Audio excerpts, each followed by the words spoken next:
शिरपूर तालुक्यातील ठाणेर येथील ग्रामपंचायत कार्यालयात स्त्री शिक्षणाच्या प्रणेत्या विद्येची जननी माता क्रांतीज्योती सावित्रीबाई फुले यांच्या जयंतीनिमित्त अभिवादन करण्यात आलं आहे। माता सावित्रीबाई यांच्या प्रतिमेला पुष्पहार अर्पण करून अभिवादन करण्यात आलं आहे।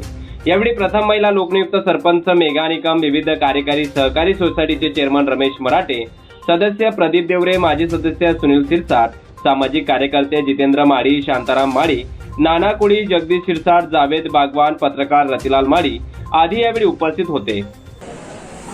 विद्या धन आहे रे श्रेष्ठ साऱ्या धनावर असं रूढीवादी समाजाला ठणकावून सांगणाऱ्या आपल्या भारताच्या पहिल्या सुशिक्षिता क्रांतीज्योती सावित्रीबाई फुले यांच्या जयंतीनिमित्त ठाणेर ग्रामपंचायत सरपंच, उपसरपंच, सगळे माननीय सदस्य आणि आपल्या सगळे ज्येष्ठ श्रेष्ठ सदस्यांकडनं सावित्रीबाईंना त्रिवार मानाचा मुजरा।